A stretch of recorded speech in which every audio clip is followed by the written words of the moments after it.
সকাল বাজতেছে 10টা, তো 10টার মধ্যে 2টা অর্ডার আমাকে দিয়ে দিছে।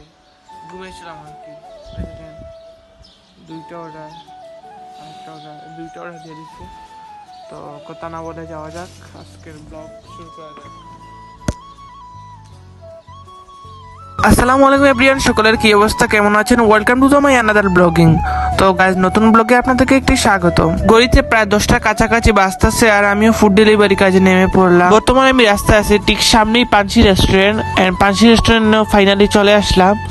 তো সেইখান থেকে আমি পার্সেল নেওয়ার জন্য 2টা টোকেন নিলাম তাদের কাছ থেকে।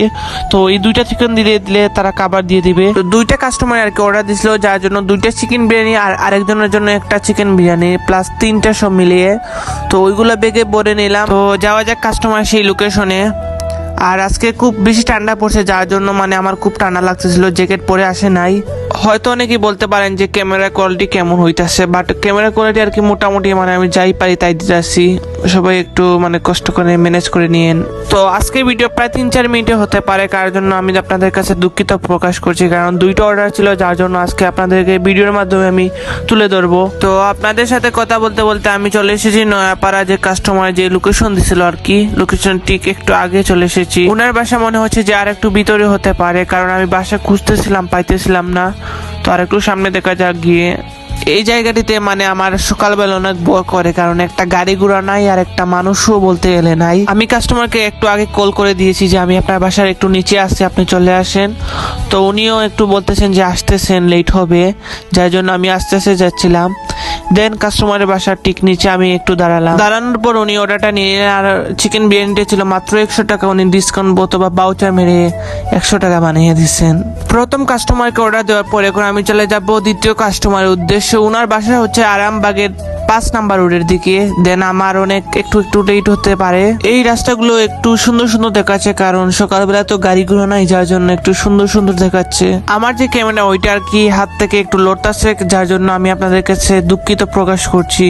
কারণ হচ্ছে যদি একটা ক্যামেরা থাকতো হয়তো একটু সুন্দর দেখাতো, বা কোনো কিছু দিয়ে যদি ভিডিওটা করা যেত, তাহলে আর কি ভিডিওটা তেমন একটু লড়াচড়া করতে পারতো না। আল্লাহ সহায় হলে ইনশাল্লাহ ভালো কিছু হবে সামনের দিকে। শুধু আপনাদের একটু দোয়া এবং সাপোর্ট প্রয়োজন আমার জন্য, কারণ আপনারা যদি সাপোর্ট দিলে আমি সামনের দিকে আগাইতে পারবো।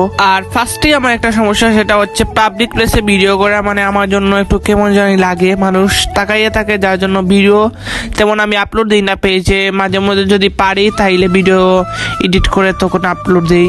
যদি আপনারা ভিডিও দেখতে চান তাহলে অবশ্যই কমেন্টে আপনারা বলতে পারেন যে হ্যাঁ ভিডিও দেখতে চাই, তাইলে আমিও একটু অনুপ্রেরণা পাবো। অনেকে আমাকে জিজ্ঞেস করতে পারেন যে ভাই আমি ফুড ডেলিভারিতে যোগ দিব, কিন্তু ভাই ফুড ডেলিভারির সম্ভবত ঢাকাতে বেশি অর্ডার হয়, কিন্তু সিলেটের যে অবস্থা তা আপনাদেরকে বলে বোঝাতে পারবো না। একটা অর্ডার পেতে গেলে প্রায় 20 থেকে 25 মিনিট ওয়েট করা লাগে। আমি সাজেস্ট করবো যে আপনারা ফুড ডেলিভারিতে না করে ভালো একটা বিজনেস করে অথবা ফুড কার্ট দেন, যে কোনো একটা রেস্টুরেন্ট করেন, সেখানে বেশি লাভবান হবেন আপনারা। কারণ বর্তমান যে সিচুয়েশন চলতেছে, সেখানে ফুড ডেলিভারি মানে কোনো টাকাই আপনি পাবেন না, কারণ একটা অর্ডার মাত্র দেয় 20 টাকা, 15 টাকা, 25 টাকা, এই টাকার মতো আর কি। তো আমার যে কাস্টমার ছিল সেখান থেকে আমি কাস্টমারকে যে 3টা চিকেন বিরিয়ানি ছিল সেখানে 300 টাকা, তো ওনাকে আমি অর্ডারটা দিয়ে কনফার্ম করে নিলাম। তো ভালো লাগলে অবশ্যই পেজটিকে ফলো দিতে ভুলবেন না।